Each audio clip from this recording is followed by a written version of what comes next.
Dear students, देखिए इस video में हम जो केस स्टडी के जो हम क्वेश्चंस आपको करके दिखा रहे हैं वो करके बताएंगे। इसमें भी हम सीबीएसई बोर्ड का जो लास्ट ईयर का जो पेपर है एक रीजन का, वो आपको उसी के हम केस स्टडी के क्वेश्चन यहाँ पर करेंगे, जिससे आपको प्रैक्टिस होगी कि केस स्टडी क्वेश्चन किस तरीके से एग्ज़ाम में किए जाएंगे। चलिए क्वेश्चन देखते हैं। तो क्वेश्चन नंबर इसमें दिया हुआ 36। A coaching institute of mathematics conduct classes in 2 batches, first and second, and fees for rich and poor children are different. In batch first, there are 20 poor and 5 rich children, whereas in batch 2, there are 5 poor and 25 rich children. The total monthly collection of fees from batch first is 9,000 and from batch 2 is 26,000. Assume that each poor child pay X rupees per month and each rich child pay Y rupees per month. तो देखिए coaching institute जो हैं वहाँ पर आपके जो है first और सेकंड बैच चल रहे हैं, और दोनों बैच में रिच एंड पुअर जो हैं दोनों ही टाइप के जो स्टूडेंट हैं वो वहाँ पर पढ़ रहे हैं। और जो मंथली कलेक्शन होता है, देखिए जो फर्स्ट बैच में जो आपके पुअर चाइल्ड हैं वो X रुपीज़ पे करते हैं, ठीक है, और जो रिच चाइल्ड हैं वो Y रुपीज़ पे करते हैं। तो पुअर चाइल्ड जो हैं वो X रुपीज़ पे करते हैं और रिच चाइल्ड जो हैं वो Y रुपीज़ पे करते हैं। तो यहाँ पर आपको देखिए यहाँ पर दिया हुआ है कि बैच फर्स्ट से जो मंथली कलेक्शन होता है वो 9,000 रुपीज़ होता है। तो 9,000 रुपीज़ में अब कुछ रुपीज़ जो हैं वो पुअर चाइल्ड ने दिए होंगे, कुछ रिच चाइल्ड ने दिए होंगे, और वो किस तरीके से दिए होंगे, जो उनके नंबर ऑफ जो चिल्ड्रन है उसके अकॉर्डिंग। तो यहाँ पर देखिए यहाँ पर लिखा हुआ है in batch first there are 20 poor and 5 rich. तो 20 पुअर जो हैं, यदि 20 पुअर चाइल्ड हैं तो एक पुअर चाइल्ड X रुपीज़ पे करता है, तो 20 पुअर चाइल्ड जो हैं 20 X रुपीज़ पे करेंगे। इसी तरीके से अब 5 रिच चाइल्ड हैं, तो रिच चाइल्ड जो हैं 5 हैं तो 5Y वो पे करेंगे, और टोटल जो पे होगा वो क्या हो जाएगा, इजिकल टू फर्स्ट बैच से कितना कलेक्शन होता है मंथली 9,000 का। तो यहाँ पे इसको हम सिंप्लीफाई करें तो 20X plus 5Y is equal to 9,000। तो यहाँ पर देखिए ये हमारी इक्वेशन 1 यहाँ पर बन गई। इसी तरीके से सेकंड बैच के लिए भी उन्होंने जो है पुअर चाइल्ड और रिच चाइल्ड की जो नंबर्स हैं चिल्ड्रन के वो दिए हुए हैं। There are 5 poor child and 25 rich child. तो सेकंड वाले बैच में क्या हो रहा है, 5 पुअर चाइल्ड 5 इंटू X, तो 5 में X की मल्टीप्लाई हो जाएगी क्योंकि पुअर चाइल्ड जो है वो X रुपीज़ पर मंथ देते हैं। इसी तरीके से 25 रिच चाइल्ड हैं इस वाले बैच में, तो 25 इंटू Y, और मंथली कलेक्शन कितना होता है बैच 2 से 26,000, ठीक है। यहाँ पर देखिए ये इक्वेशन 2 बन गई। तो अब देखिए यहाँ पर हमसे क्या पूछा हुआ है उन्होंने, based on the above information answer the following questions. तो फर्स्ट क्वेश्चन उन्होंने जो हमसे यही पूछा है कि represent the information given above in terms X and Y। तो ये जो दी हुई इन्फॉर्मेशन है उसको हमने क्या करा, इन टर्म्स ऑफ X और Y में कन्वर्ट कर लिया, और हमारी यहाँ पर जो है pair of linear equation in 2 variable यहाँ पर बन गई है। तो ये इक्वेशन 1 है, ये इक्वेशन 2 है। तो इन्होंने यही यहाँ पर पूछा है। फिर इसके बाद उन्होंने पूछा है find the monthly fees paid by a poor child. तो पुअर चाइल्ड कितने रुपए पे कर रहे हैं मंथली, X रुपीज़। तो हमें X की वैल्यू बतानी है। तो X और Y की वैल्यू हम कैसे निकालेंगे, यहाँ पर इन दोनों पेयर ऑफ लीनियर इक्वेशंस को सॉल्व करके। तो देखिए इनको कैसे सॉल्व करेंगे, देखिए इन दोनों इक्वेशंस को पहले हम यहाँ पर लिख लेते हैं। देखिए 20X plus 5Y is equal to 9,000, और दूसरी इक्वेशन जो है वो है हमारी, देखिए दूसरी इक्वेशन जो है यहाँ पर यदि हम 5 कॉमन ले लें, यदि 5 कॉमन ले लें तो क्या बचाता है, X plus 25Y equal to 26,000। तो ये 5 इधर डिवाइड में आ जाएगा, X plus 25Y equal to 26,000 divided by 5। तो 26,000 को 5 से डिवाइड करेंगे तो क्या आएगा, 5,200। तो X plus 25Y equal to 5,200। तो यहाँ पर क्या आ जाएगा, x plus 5y is equal to 5200।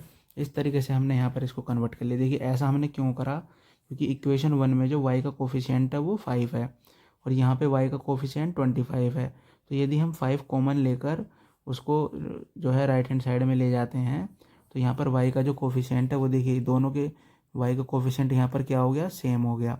तो अब हम क्या कर सकते हैं, यहाँ पे हम एलिमिनेशन मेथड अप्लाई कर सकते हैं कि इक्वेशन 1 में से इक्वेशन 2 को अब हम सब्ट्रैक्ट कर देंगे तो हमें यहाँ पर x की वैल्यू मिल जाएगी। तो इक्वेशन 1 में से इक्वेशन 2 को जब सब्ट्रैक्ट करेंगे तो देखिए क्या होगा, 20x में से 1x गया तो 19x बच गया। ये यहाँ पर 5y कैंसिल आउट हो गए तो 9000 में से 5200 बचेगा जाएगा तो क्या बचेगा, तो यहाँ पर बचेगा 3800। फिर हमें x की वैल्यू चाहिए तो 3800 को यहाँ 19 से हम डिवाइड कर देंगे, 19 से आगे डिवाइड में आ जाएगा तो 19 से डिवाइड करेंगे तो क्या आ जाएगा 200। तो x की वैल्यू क्या आ गई 200 रुपीज़। इसका मतलब ये हुआ जो पुअर चाइल्ड है वो मंथली कितनी फ़ीस दे रहे हैं 200। ठीक है, तो हमसे इन्होंने यही पूछा है सेकंड वाले क्वेश्चन में। अब देखिए यदि x की वैल्यू इक्वेशन 1 इक्वेशन 2 इनमें कहीं पर भी रख देंगे तो y की वैल्यू आप कैलकुलेट कर लेंगे। तो जब आप इसकी वैल्यू इक्वेशन 1 में रखेंगे तो वहाँ से आपकी जो y की वैल्यू है वो आ जाएगी 1000 रुपीज़। तो y की वैल्यू भी आपको मिल जाएगी। फिर देखिए सेकंड वाले में एक पार्ट में और क्वेश्चन दिया हुआ है, उसको देखें। उसमें पूछा गया है find the difference in the monthly fees paid by a poor child and a rich child. तो y रुपीज़ जो है ये रिच चाइल्ड पे करते हैं 1000 और ये पुअर चाइल्ड कर रहे हैं, तो इन दोनों के बीच का डिफरेंस कितना है 800 रुपीज़। तो बड़े आसानी से हमने यहाँ पर फाइंड कर लिया, देखिए। ठीक है, फिर इसके बाद थर्ड क्वेश्चन देखें। If there are 10 poor and 20 rich children in a batch 2 what is the total monthly collection of fees from batch 2। तो बड़ा इजी सा ये क्वेश्चन है। इसमें कहा गया है कि 10 पुअर चाइल्ड यदि एक बैच में पढ़ते हैं, अब 10 पुअर चाइल्ड की फ़ीस कितनी हो जाएगी, एक पुअर चाइल्ड की फ़ीस है 200, तो 10 में 200 की मल्टीप्लाई करते हैं तो 2000। और 20 रिच चाइल्ड की फ़ीस कितनी हो जाएगी, एक रिच चाइल्ड की फ़ीस है 1000, तो 20 इंटू 1000 ये हो जाएगी 20,000 और ये 2000 दोनों ऐड होने के बाद आ जाएगा 22,000। तो बैच 2 में यदि 10 पुअर और 20 रिच चाइल्ड हों तो उस बैच की टोटल फीस हो जाएगी 22,000। तो इस तरीके से इस क्वेश्चन को आप जो है easily pair of linear equation जिस तरीके से हम सॉल्व करते हैं उस मेथड से आप यहाँ पर इनको कर सकते हैं। बस आपको क्वेश्चन को ठीक तरीके से पढ़ना है, समझना है और उसके अकॉर्डिंग क्वेश्चन का आंसर आपको देना है। चलिए अगले क्वेश्चन की तरफ चलते हैं। देखिए क्वेश्चन नंबर 37, ये सेकंड क्वेश्चन है इस पेपर का, स्टडी वाला। तो इस क्वेश्चन को पढ़ते हैं। Radio towers are use for transmitting a range of communication services including radio and television. The tower will either act as an antenna itself or support one or more antenna on its structure। देखिए यहाँ पर क्या बताया हुआ है कि एक radio tower जो है, रेडियो टावर या टेलीविज़न टावर एक बना हुआ है जो रेडियो और टेलीविज़न की तरफ जो है सिग्नल हमें भेजता है। तो अब हमें क्या दिया हुआ है, इस स्ट्रक्चर को देखते हुए समझना है क्वेश्चन को। On a similar concept radio station tower was build in 2 section. तो वहाँ पर 2 सेक्शन बने हुए हैं, एक बी सेक्शन है एक ए सेक्शन है। ये टावर यहाँ पर बना हुआ है। तो tower is supported by wires from a point O. अब ये जो टावर्स के सेक्शन है ए और बी, वो एक ओ पॉइंट है, उस सेक्शन से एक वायर के द्वारा यहाँ पर ये क्या है, ये बंधे हुए हैं। जो टावर का ए सेक्शन और बी सेक्शन है वो ओ पॉइंट से एक वायर के द्वारा सपोर्ट दिया हुआ है, उसमें वहाँ पर वो बंधा हुआ है। तो हमें देखिए अब फिर आगे उन्होंने बोला distance between the base of the tower and the point O is 36 centimetre. तो ओ पॉइंट से इस टावर के बीच की जो डिस्टेंस है वो 36 सेंटीमीटर भी दी हुई है फ्रॉम पॉइंट ओ। ठीक है, angle of elevation of the top of the section B. तो बी से जो एंगल ऑफ एलिवेशन है ओ पॉइंट का वो क्या दिया हुआ है, वो है 30 डिग्री। फिर उसके बाद angle of elevation of the top of section A. तो सेक्शन ए से जो एंगल ऑफ एलिवेशन है वो 45 डिग्री है। तो ये अब हमें डायग्राम भी समझ में आ गया है। ठीक है, और ये हमें जो यहाँ पर प्रॉब्लम दी हुई है वो भी समझ में आ गई है। अब इसके बाद जो हमें इन्फॉर्मेशन है उसके अकॉर्डिंग जो क्वेश्चन के आंसर देने उन्हें पढ़ते हैं। हमें पूछा गया है find the length of the wire from the point O to the top of the section B. तो हमें क्या बताना है, ओ से लेके बी तक की ये वाली जो डिस्टेंस है, ओ से लेके बी तक की जो डिस्टेंस है ये हमें बतानी है। तो हम यहाँ पर देखेंगे कि ये किस ट्रायंगल में यहाँ पर आ रही है, क्योंकि एक राइट एंगल ट्रायंगल हमें बनता हुआ दिख रहा है, ठीक है। फिर उसके बाद हम देखेंगे कि ये जो है in triangle O P B में है, ये है। तो ओ पी बी में देखिए हमें ओ पी की लेंथ पता है, हमें ओ बी की लेंथ बतानी है। तो हम यहाँ पर कौन सा ट्रिग्नोमेट्री जो है रेशियो अप्लाई करेंगे, वो हम करेंगे यहाँ पर। देखिए ये क्या है, बेस, और ये क्या है, हाइपोटेनस। तो बेस और हाइपोटेनस किसके फॉर्मूले में आते हैं, ये आते हैं कोस थीटा के फॉर्मूले में। तो ये होता है कोस थीटा का फॉर्मूला क्या होता है, जो है बेस अपॉन हाइपोटेनस। तो थीटा की वैल्यू क्या है यहाँ पर, देखिए कोस 30 डिग्री यहाँ पर, क्योंकि ये वाला एंगल जो ले रहे हैं हम ओ पी बी, इसमें थीटा क्या है 30 degree is equal to B. B क्या हो जाएगा, बेस की वैल्यू हमें पता है 36 है, हाइपोटेनस हमें निकालना है जो वायर की लेंथ हो जाएगी ओ बी है, ठीक है। तो ये क्या है ओ बी, तो ओ बी की लेंथ कोस 30 डिग्री, देखिए कोस 30 डिग्री क्या हो जाएगा, कोस 30 डिग्री की वैल्यू होती है √3/2 is equal to 36 upon O B. हमें ओ बी की लेंथ बतानी है, तो ओ बी क्या हो जाएगा 36 इंटू 2 डिवाइड बाय √3। तो ओ अब देखिए अपॉन में √3 आ गया, इसका रेशनलाइजेशन कर देते हैं, √3 से ऊपर नीचे मल्टीप्लाई कर देते हैं। तो ऊपर क्या आ जाएगा 36 इंटू 2√3 और डिवाइड बाय √3 की √3 मल्टीप्लाई हो जाएगी 3 से 36 को डिवाइड कर देंगे तो क्या आ जाएगा 12 और इंटू 2 क्या हो जाएगा 24√3। तो ओ बी की लेंथ क्या आ जाएगी 24√3 सेंटीमीटर। देखिए यहाँ पर यदि आप रखना चाहें तो √3 की वैल्यू 1.732 रख कर भी आप और इसको सिंप्लीफाई कर सकते हैं। अदरवाइज इन्होंने यहाँ पर √3 की वैल्यू हमें दी हुई नहीं हुई, तो आप ओ बी की जो लेंथ है वो 24√3 सेंटीमीटर ही रहने दें। फिर इसके बाद देखिए इन्होंने हमसे पूछा है find the distance A B. अब हमें ए बी डिस्टेंस बतानी है, ये वाली डिस्टेंस, ठीक है। तो इसे कैसे बताएंगे देखते हैं। तो देखिए इसमें हमें जो है लेंथ बतानी है, वो बतानी है ए बी। तो ए बी लेंथ कैसे निकलेगी, यहाँ पे ए बी लेंथ निकालने के लिए हम पहले क्या करेंगे, हम ये पहले पी बी लेंथ निकालेंगे, यहाँ से यहाँ तक की लेंथ। और ये जो ए पी लेंथ है, पूरी बड़ी लेंथ है ए पी में से यदि पी बी को सब्ट्रैक्ट कर देंगे तो कौन सी लेंथ बच जाएगी। तो इसके लिए हम ट्राइंगल लेंगे, in triangle O P B. इस ट्राइंगल में देखिए पी ओ जो है ये बेस है 36 सेंटीमीटर और परपेंडिकुलर क्या है पी बी। तो हम यहाँ पर कौन सा वाला रेशो अप्लाई करेंगे, tan वाला रेशो। तो tan 30 डिग्री इक्वल टू क्या हो जाएगा, परपेंडिकुलर पी बी और बेस क्या है 36। तो tan 30 डिग्री की वैल्यू क्या होती है, tan 30 डिग्री की वैल्यू होती है 1/√3 equal to P B upon 36। तो पी बी की वैल्यू क्या हो जाएगी 36 डिवाइड बाय √3, ठीक है। अब इसके बाद देखिए अब हम यहाँ पर क्या करेंगे, रेशनलाइजेशन कर देते हैं, √3 ऊपर नीचे मल्टीप्लाई, तो ये √3 नीचे हो जाएगा 3, तो 36 √3, 3 से 36 को डिवाइड करेंगे तो 12√3, यानी पी बी क्या आ गया 12√3। अब इसी तरह से देखिए अब हम बड़ा वाला ट्राइंगल लेंगे, ट्राइंगल ए पी ओ। तो in triangle A P O में अब इसमें भी देखिए इसमें हमें क्या करना है, पूरी लेंथ ए पी हमें निकालनी है। तो ए पी लेंथ के लिए हम क्या करेंगे, ये 45 डिग्री एंगल कंसीडर करेंगे। तो tan वाला रेशो अप्लाई कर लिया, tan 45 डिग्री इजिकल टू क्या हो जाएगा, परपेंडिकुलर यहाँ पर क्या होगा, परपेंडिकुलर हो जाएगा ए पी और बेस में 36। तो ए पी अब tan 45 डिग्री की वैल्यू 1 होती है, तो ए पी अपॉन 36।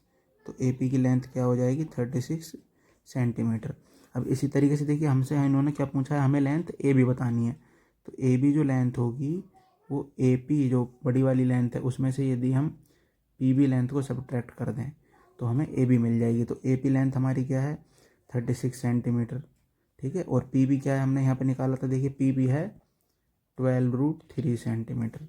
तो 36 सेंटीमीटर में से 12 सेंटीमीटर को अगर हम सब्ट्रैक्ट कर दें, अब देखिए यहाँ पर हम सब्ट्रैक्ट कैसे कर सकते हैं, यहाँ पर देखिए 12 कॉमन ले सकते हैं, 12 कॉमन ले लिया तो 3 माइनस √3 सेंटीमीटर। तो ये हमारी ये लेंथ हो जाएगी।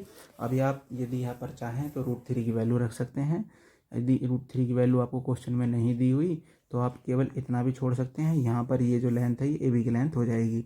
अब देखिए फिर इसके बाद इसमें एक चॉइस भी दी हुई है कि या तो आप ये वाला क्वेश्चन कर लें इसका या ये वाला पार्ट कर लें। तो ट्रायंगल OPB का एरिया बताना है, तो ट्रायंगल OPB कौन सा है, छोटे वाला ट्रायंगल। तो इसका एरिया देखिए राइट एंगल ट्रायंगल है, तो इसका एरिया क्या हो जाएगा 1/2 हाइट इंटू बेस। अब हाइट तो देखिए PB हमने अभी निकाली है, PB की लेंथ हाइट क्या है 12√3 और बेस क्या है 36। तो यहाँ पर इसको हम क्या कर लेंगे, सिंप्लीफाई कर लेंगे 218। तो यहाँ पर देखिए, तो यहाँ पर जो एरिया हो जाएगा वो क्या आ जाएगा, 12 और 18 की मल्टीप्लाई करेंगे तो 216√3 सेंटीमीटर स्क्वायर। तो ये वाला इस OPB का एरिया आ गया यहाँ पर, ठीक है। फिर इसके बाद देखिए इन्होंने पूछा है find the height of the section A from the base of the tower. तो A की base of the tower P से जो हाइट है वो क्या होगी, यानी AP लेंथ हमसे पूछ रहे हैं। तो AP लेंथ क्या है, वो हमारी 36 सेंटीमीटर है, ये हमने फाइंड कर ही लिया था पिछले क्वेश्चन में। तो कितना आसानी से हमने यहाँ पर देखिए, यदि हम क्वेश्चन को समझ लेते हैं तो हमें जो हमसे पूछा गया है वो हम इजीली वहाँ पर फाइंड कर सकते हैं। चलिए अगला क्वेश्चन देखते हैं। देखिए अगला क्वेश्चन, तो इस क्वेश्चन में जो है यदि हम देखेंगे तो ये प्रोबेबिलिटी टॉपिक से रिलेटेड जो है केस स्टडी वाला क्वेश्चन है। तो एक बार हम देखिए पढ़ लेते हैं एक बार, ताकि हमें क्वेश्चन की थीम समझ में आ जाए, फिर उसके बाद हम जो है अपने क्वेश्चन पढ़ेंगे और उनका आंसर हम देंगे। तो 8 ball is a game played on a pool table with 15 ball numbered 1 to 15. A cue ball that is solid and white of the 15 numbered ball. 8s are solid colored and non-white, and number 1 to 8 and 7 are stripped ball number 9 to 15. देखिए इस question को यदि हम समझें तो यहाँ पर ये पूल आपने देखा होगा, एक तरीके का ये गेम होता है जहाँ पर एक टेबल पर बहुत सारी बॉल पड़ी होती हैं और एक सफ़ेद बॉल से हम स्टिक की हेल्प से उस गेंद से दूसरी गेंद को निशाना बनाते हैं, और जो उस गेंद को यदि हम दिए हुए खानों में डाल देते हैं तो वो हमारा पॉइंट बनता है। तो इसको 8 बॉल गेम कहा जाता है। तो इस गेम का नाम है 8 बॉल। इसके बाद देखिए हमसे कहा गया है कि वो जो 15 बॉल हैं, है ना, वाइट से अलग, क्यू बॉल से अलग, जो वाइट बॉल होती है उसको क्यू बॉल कहा जाता है। तो ये जो 15 बॉल हैं, टोटल बॉल हैं 15 बॉल, तो जो 15 बॉल जो हैं उसमें of the 15 number ball 8 are solid non white. तो जो नॉन वाइट हैं, जो नॉन वाइट बॉल हैं वो कितनी है 8 है, और उन पर जो नंबर डाला हुआ है वो हर बॉल पर अलग अलग है, और 1 से 8 तक उन पर नंबर हमने ये शो किया हुआ है, बॉल पे लिखा हुआ है। एंड 7 आर स्ट्रिप्ड बॉल, और जो 7 बॉल हैं वो स्ट्रिप्ड बॉल हैं, धारी वाली बॉल हैं, जिन पर 9 से लेके 15 तक नंबर जो है वो हर बॉल पर अलग अलग डला हुआ है। तो यहाँ पर देखिए फिर आगे उन्होंने बोला है the 15 number pool ball no cue ball. अब हमें क्यू बॉल नहीं इंक्लूड करनी इसमें, 15 नंबर पूल बॉल की बात कर रहे हैं। Are placed in a large bowl, और उनको एक लार्ज बाउल में डाल दिया एंड मिक्स कर दिया। Then 1 ball is drawn out at random. तो हमें बताना है कि फर्स्ट क्वेश्चन देखिए हमें क्या बताना है, what is the probability that the drawn ball are bears number 8। तो हमें ये बताना है कि जो बॉल हम निकालना चाह रहे हैं, फेवरेबल आउटकम जो है वो जो है that are drawn ball bears number 8, तो वो 8 नंबर वाली बॉल हमें निकले। तो इसकी क्या प्रोबेबिलिटी है, देखिए अब 15 बॉल में से 8 नंबर वाली बॉल जो है वो कितने हैं, वो तो फेवरेबल आउटकम यानी कि केवल 1 है। 15 बॉल में से एक ही तो 8 नंबर वाली बॉल, तो वो तो 1 हो गया।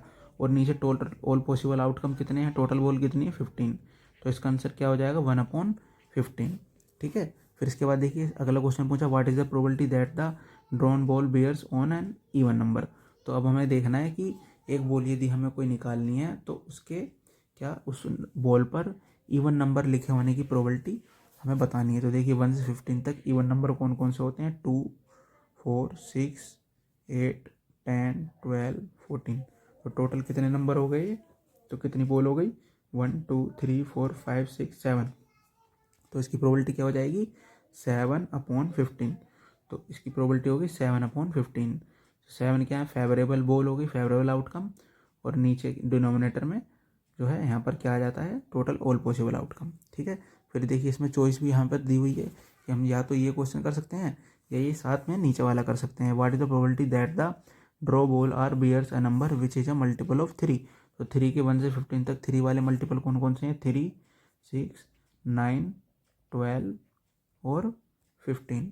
ठीक है, तो ये कितने देगी? फेवरेबल आउटकम कितने हो गए? 1 2 3 4 5। तो ये 5 और नीचे डिवाइड में 15। सिंप्लीफाई करेंगे तो क्या आ जाएगा? 1/3 इसका आंसर हो गया। फिर देखिए नेक्स्ट क्वेश्चन देखें, what is the probability that the drawn ball is a solid coloured and bear an even number. तो हमें यहाँ पर ये बताना है कि जो है अब हमें जो बॉल निकालनी है, जो फेवरेबल आउटकम होगा वो किस तरीके का होना चाहिए कि एक तो सॉलिड कलर होना चाहिए, सॉलिड कलर वाली कितनी बॉल है?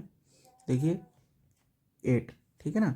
और साथ साथ and bear an even number, तो 1 से 8 तक, 1 से 8 में से कोई वो बॉल होनी चाहिए। और साथ साथ एक कंडीशन और इन्होंने यहाँ पर ऐड कर दी कि वो इवन नंबर भी होना चाहिए। तो 1 से 8 तक इवन नंबर कौन कौन से होते हैं? 2, 4, 6, 8। तो कितनी बॉल निकलने की संभावना है यहाँ पर? 1 2 3 4। तो चारों में से कोई एक बॉल निकल सकती है। तो फेवरेबल आउटकम क्या हो जाएंगे? 4, और नीचे क्या आ जाएगा? All possible outcome 4/15। तो इस तरीके से देखिए तीनों क्वेश्चन जो है प्रोबेबिलिटी के बहुत ही आसान तरीके से आप इनको कर सकते हैं, और इनको खुद से भी पढ़ के देखिएगा। प्रोबेबिलिटी के क्वेश्चन बहुत आसान होते हैं। तो ये तीनों क्वेश्चन हमने जो है इस पेपर के केस स्टडी वाले जो है करके देखे हैं। आप इनको खुद से एक बार समझिएगा और करके देखिएगा, तो आपको जो बहुत हेल्प होगी। और एग्ज़ाम में यदि केस स्टडी क्वेश्चन आते हैं तो आप उनको अच्छे से पढ़ के ज़रूर करें और बिल्कुल भी गलत ना करें। ठीक है, अब जो है अगली वीडियो में हम कुछ मल्टीपल चॉइस क्वेश्चंस भी लेके आएंगे आप लोगों के लिए। तो आप जो है जो आपको भेजी जाती हैं वीडियो, आप उनको देखते रहें। मिलते हैं अगली वीडियो में।